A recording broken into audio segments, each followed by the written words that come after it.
Perhatikan tanda-tandanya, tanda-tandanya. Jujurlah pada dirimu.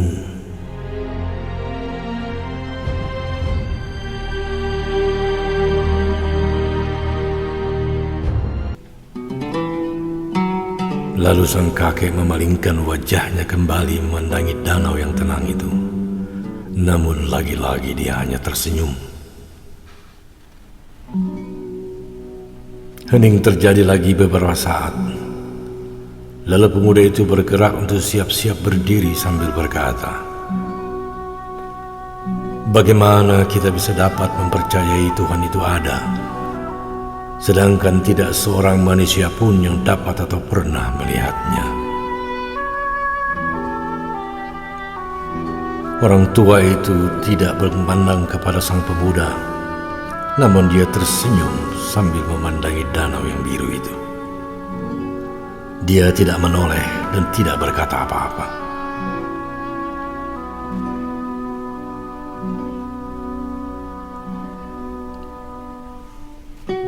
Lalu pemuda itu berkata lagi, "Pak tua, engkau adalah orang yang baik dan saya kira engkau tidak suka berdusta. Bersediakah Bapak menjawab pertanyaan saya?"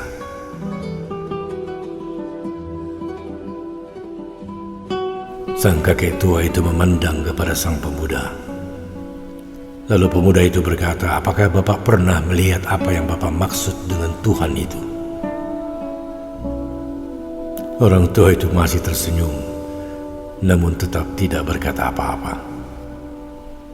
Bahkan dia memalingkan kembali wajahnya ke arah danau, sehingga pemuda itu merasa kakek tua ini tidak akan menjawabnya. Lalu dia berdiri dan siap-siap untuk pergi. Namun dia berkata lagi, "Maaf Pak tua, barangkali pertanyaan saya ini sulit atau Bapak tidak ingin menjawabnya. Karena dari tadi Bapak hanya tersenyum saja." Lalu sang pemuda melanjutkan ucapannya, "Terima kasih untuk airnya Pak, saya permisi." Kali ini Pak tua berhenti tersenyum dan mengarahkan pandangannya kepada sang pemuda. Tapi matanya memandang tajam kepada anak muda itu. Dan dia pun berkata, "Anak muda, apakah engkau punya waktu untuk mengetahui sesuatu yang mungkin belum pernah engkau mendengarnya?" Pemuda itu menghentikan langkahnya yang baru dimulainya dan mengangguk. Lalu orang tua itu bertanya lagi, "Apakah engkau dapat jujur pada dirimu sendiri?" Pertanyaan ini membuat mata sang pemuda terbuka lebar, sambil memiringkan kepalanya seakan-akan dia berusaha memahami arti yang dimaksud. Orang tua itu kembali tersenyum dan berkata, "Banyak orang ingin mengetahui apa yang belum diketahuinya. Namun setelah diketahuinya, mereka tidak bisa jujur pada dirinya." Pemuda itu makin mengernyitkan alisnya dan segera kembali duduk. Orang tua itu kembali tersenyum dan berkata, "Dengarkanlah apa yang akan aku katakan sebagai ulasan atas pertanyaanmu.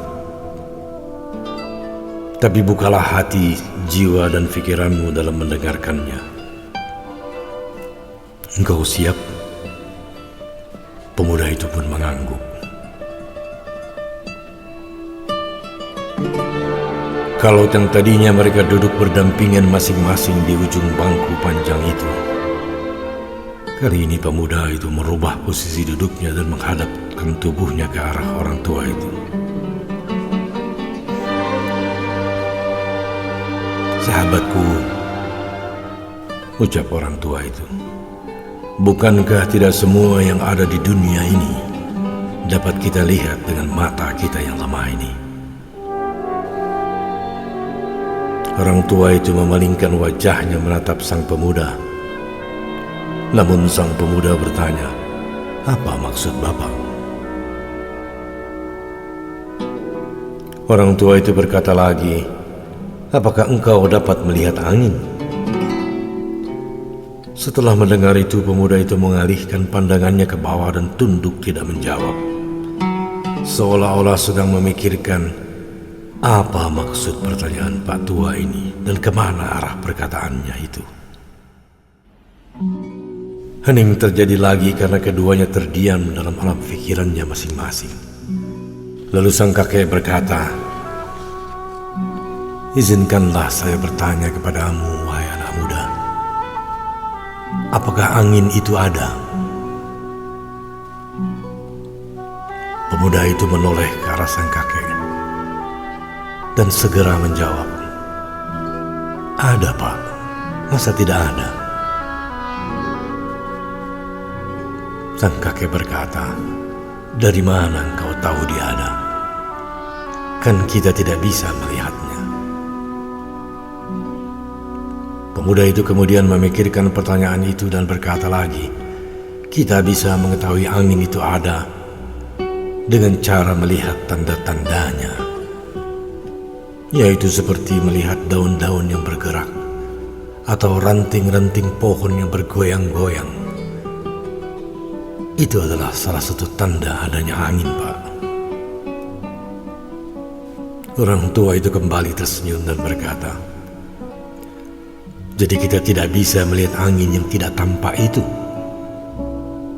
Namun kita bisa mengetahui bahwa dia ada dengan cara melihat tanda-tandanya. Pemuda itu mengangguk. Lalu kakek itu berkata lagi, jadi tanda-tanda yang bisa kita lihat adalah bukti adanya angin yang tidak tampak itu. Pemuda itu diam, tidak berkata apa-apa, merenungkan ucapan sang kakek, seolah-olah berusaha mencoba memahami kemana tujuan kalimat orang tua aneh ini. Suasana kembali hening. Yang terdengar hanyalah suara gemerisik daun yang dihembus angin sepoi-sepoi. Lalu kemudian sang pemuda bertanya lagi, apa maksud dan tujuan Bapak dengan angin itu? Sang kakek tersenyum lagi dan berkata, engkau sendiri yang menjawab bahwa untuk mengetahui sesuatu yang tidak tampak, yang tidak dapat kita lihat seperti angin, kita dapat mengetahui dengan jalan memperhatikan tanda-tandanya. Cukup lama tidak ada pembicaraan di antara keduanya. Lalu sang pemuda berkata sambil berdiri, maafkan saya, Pak. Saya harus pulang dan siap-siap untuk bekerja. Sekali lagi terima kasih atas airnya dan juga untuk penjelasannya. Mudah-mudahan kita bertemu lagi.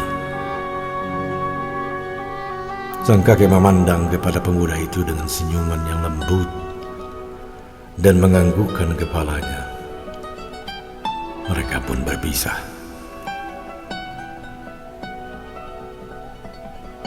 Sang pemuda berjalan menuju pulang. Kalau waktu datangnya tali nafas dan detak jantungnya memburu karena berolahraga. Kini langkahnya tenang. Dan jantungnya terasa damai. Setelah beristirahat dan berbincang-bincang dengan kakek tua yang aneh, namun ternyata arif dan bijaksana tersebut. Dan setelah agak cukup jauh dia melangkah, dia menoleh ke belakang. Namun rupanya sang kakek masih melihat kepadanya dan memperhatikan langkahnya. Dan dengan senyumannya yang lembut itu sang kakek melambaikan tangannya. Pemuda itu pun tersenyum, mengangguk dan ikut melambaikan tangannya. Dan dia melanjutkan perjalanannya menuju pulang. Namun masih terngiang-ngiang ucapan sang kakek. jujurlah pada dirimu. Perhatikan tanda-tandanya, tanda-tandanya. Jujurlah pada dirimu, jujurlah pada dirimu.